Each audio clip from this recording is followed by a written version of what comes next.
At one time, just about every geek was a newbie. Some might argue that I'm still somewhat of a newbie. Well, it depends on what the technology is. I mean, certainly I'm more passionate about some things than I am about other things. I'm, as far as life is concerned, a newbie at only 34 years old. Um, anyway, I got a top 5 list here from Nerd Girl in chat, and apparently she was trouble earlier. No matter, she's got a pretty good top 5 list, and this is a good top 5 list, and that she says she spent over an hour on this original documentation that's really geared towards, well, let me read her description. We all get old. None of us want to, but that's a fact of life. As we get older, the World Wide Web gets newer. We find ourselves not able to keep up with the new world because we're still stuck spending senseless hours checking 20 emails and trying to figure out how to install a program on Vista. For those of you like me, going on 21 for the 9th year in a row, here are top 5 tips to help you get through the old stuff so you can stay hip with the new. No, I didn't say 5 tips to getting a new hip. Number 5, book it before you book it. Now, let's say you're in the bored surfing mood and you come across a cool website that you like and would like to go back to it. The little favorite button or bookmark button will remember it for you. That way you don't spend 30 minutes to an hour frustrated trying to figure out the website. Let's see, was it .net, .org, .com, .tk, .uk? Yeah, so just book it before you book it. And besides, if I was just a mood website, or if it was just a mood website, you can always right-click and delete that bookmark or favorite later. Bookmark it before you book it. You know, that's pretty creative.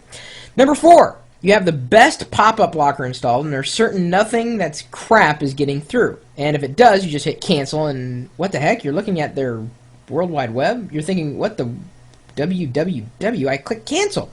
So not only does this crap still get through, you also have to read it before you click it. For example, some will say, to continue to the website, click cancel. Then sneaky sons of www.coms did it again. Don't waste another 15 minutes of what you got left on your life playing click that pop-up. So you got to read this stuff kind of carefully just before you go click, click, click, click, click. You never know what you're clicking. And you know what makes me really mad?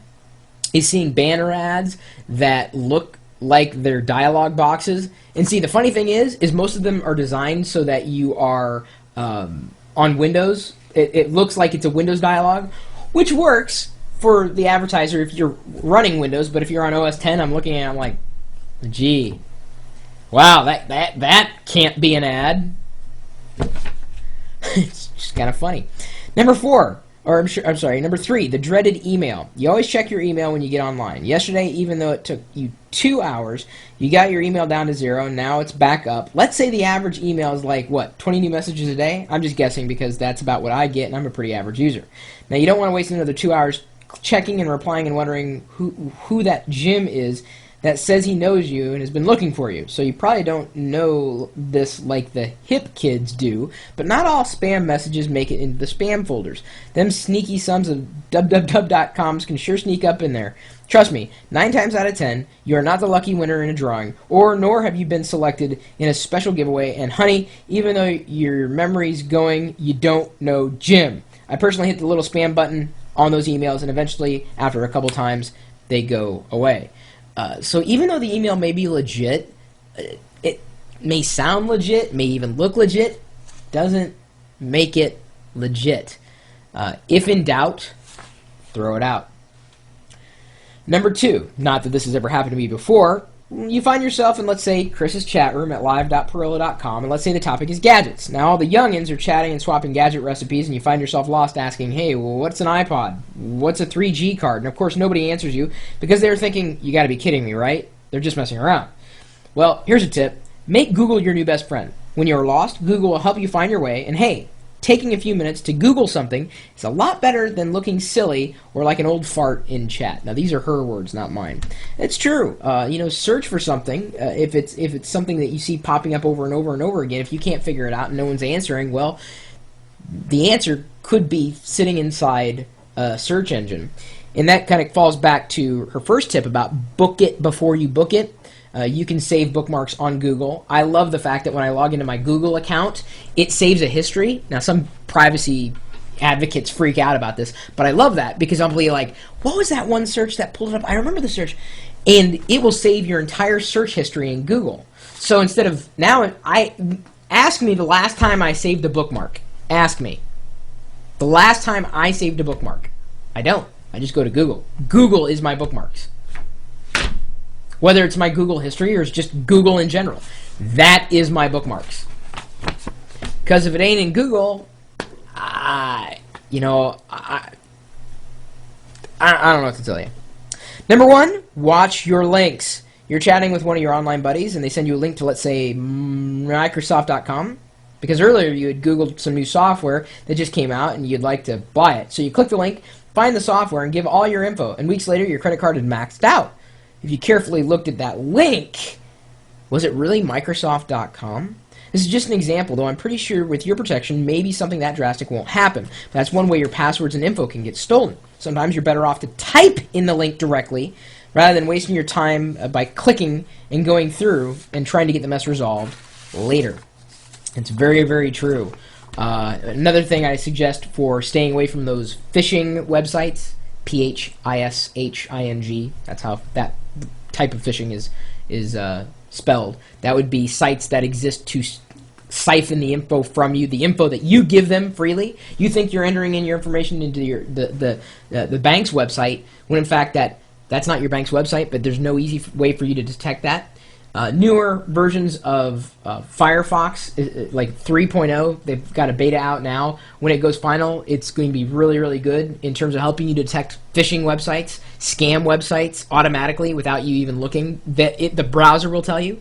Another layer of protection for you in terms of scams and phishing sites is OpenDNS.com. OpenDNS, a parent's best friend, a computer, or I should say internet enthusiast best friend too, because you're able to.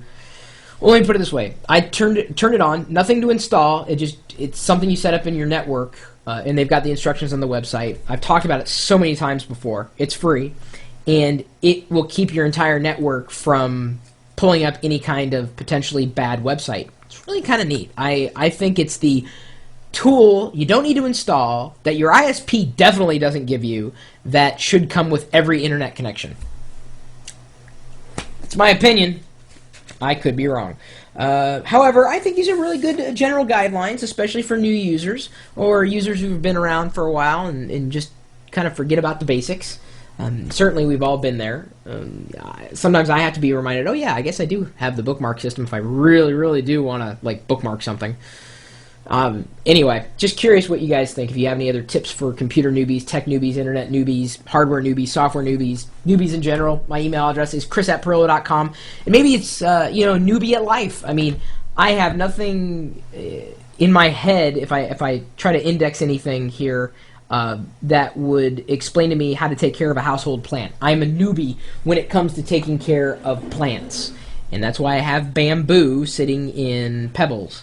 Because I just pour water in there, and if you hadn't noticed or heard at the live stream, my wife Ponzi has often scolded me for not even watering them. That's why I don't have a lot of plants around here.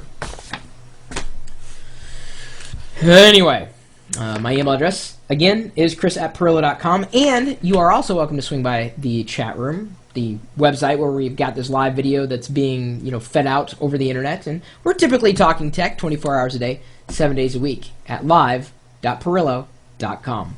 We'll see you later.